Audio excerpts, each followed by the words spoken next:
morning, Buckeye fans. This is the Bucknuts Morning 5 on Wednesday, January 28th, 2015. I am Dave Biddle, and I'm joined by the People's Champ, Matt Baxendell. We are 1 week away from National Signing Day, exactly 1 week away from today. We're going to hit on recruiting hard in the show. We will also get to the Greg Mattison, Dyshon Neal situation at the end of the show. Starting out back, let's talk about Porter Gustin, the outstanding weak side defensive end or oversized outside linebacker, if you will. A very high four-star recruit. The number 4 weak side defensive end in the country, number 41 overall recruit in the country according to the 24/7 Sports Composite. He's a big boy, 6'5", 245 at least. He's from Salem, Utah. Everybody thought he was going to go to USC, but now things are trending Ohio State's way. You have our own Alex Gleitman, who has crystal balled him to Ohio State. And furthermore, a really good sign here is that Gustin's not just taking his official visit to Ohio State this weekend, he's bringing his entire family with him. That's always a good sign, of course. Bax, your take here, you think the Buckeyes will land Porter Gustin? Yes, I do. Not just for the fact that he's bringing his entire family, not just for the fact that you don't make business trips to Columbus where it's currently 5 degrees outside in January, unless it's actually for business. But I also look at it this way.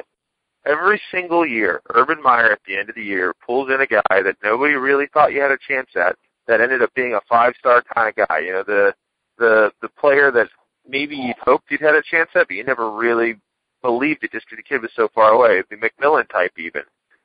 Every year there's a surprise big-time recruit that signs with OSU, and right now it's shaping up more and more to be Porter Gustin.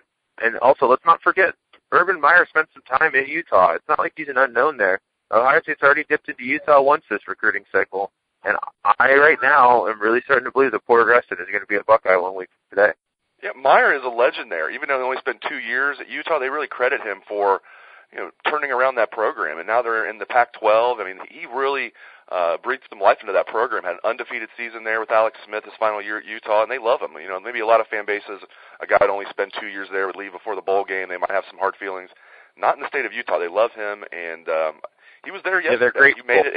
He visited Porter Gustin, went to his basketball game yesterday, had an in-home visit yesterday with the Gustin family. So things are definitely looking good. Very, very good for Porter Gustin. I think you were going to say something, Bax?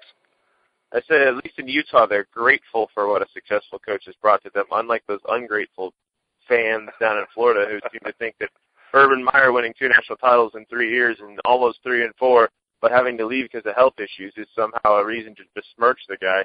Utah people at least have some intelligence to them and recognize what he brought to the program and where he put them. Florida fans, not so much. Exactly. So we'll keep you updated on Porter Gustin. Our Bill Kurlick or Alex Gleitman will be all over that, as well as our national recruiting experts like Steve Wiltfong. So Porter Gustin visiting Ohio State this weekend, and it is looking good. Moving on, Torrance Gibson. I don't know what to think about this, Bax. I keep going back and forth on the Torrance Gibson situation. Urban Meyer will have his in-home visit with Torrance Gibson tomorrow, so that's obviously a good sign. If I had to guess, I think Torrance Gibson will sign with the Buckeyes. I think he just wants to play for Urban Meyer. But, man, I think, he's definitely being pulled in different directions. I know, he grew up a Miami fan. He's from the Miami area. The Hurricanes really want him, so there's a chance he could go there. He's been talking to Auburn. But, again, I think Torrance Gibson will sign with the Buckeyes a week from today, and I think Urban Meyer having the in-home tomorrow is huge, Bax. Yeah, and Torrance Gibson's a guy that, let's all be very honest, the only surprise about this end of the recruitment drama is that it didn't start earlier in January. A lot of us are looking at Torrance Gibson right now. The guy wants to play quarterback badly, even though I don't necessarily know for sure if he's a college quarterback or not, with Ohio State's depth chart considered. But this is a guy who is a big-time athlete, and all these other schools are going after him. People talk about Miami. Frankly, I'm more concerned about Auburn for a variety of reasons. One of which is that he seems to think that Nick Marshall was really well developed as a quarterback while he was at Auburn, and he seems to see a fit for himself in that offense. And there's no question that his skill set would fit well with what Auburn tries to do. I'm not even going to get the other reasons I'm concerned about Auburn. But the truth of the matter is that Torrance Gibson's recruitment was always going to kind of be a gong show towards the end. We all knew that. And I think in the end, like you, his relationship with Urban Meyer is really going to be the big difference when it comes down to making his decision about where he's going to go play college football. I still think the Buckeyes get him, but I'm by no means certain of that. It's no more than 50-50 in my mind right now. I don't want any of your children crying if they miss out on him, though. I hear some crying in the background now, and I don't want to hear anybody crying because the Buckeyes are national champs, missing out on a recruit. There's no reason for any. And we got Joey Burrow. We're okay at quarterback. That's right. That's right. A guy named J.T. Barrett's going to be here for 3 more seasons. So I think quarterback, I think they'll be okay. I think Urban Meyer, I think he'll probably recruit well, probably develop well. By probably, I mean definitely. Carlton Davis. We've been talking all the good vibes so far with Porter Gustin and Torrance Gibson to an extent. Carlton Davis, I'm not sure what to believe here. Our Alex Gleitman crystal balled him to Auburn, and now his dad tells our Bill Kurlick, don't believe all that is written, so who knows. But Carlton Davis, I will say one thing about the young man back. He's a man of his word as far as when he did commit. He did say, I'm going to take other visits. This is not final, and that's exactly what he's been doing. So I don't know. I think Carlton Davis probably will flip to Auburn. What's your take on Carlton Davis?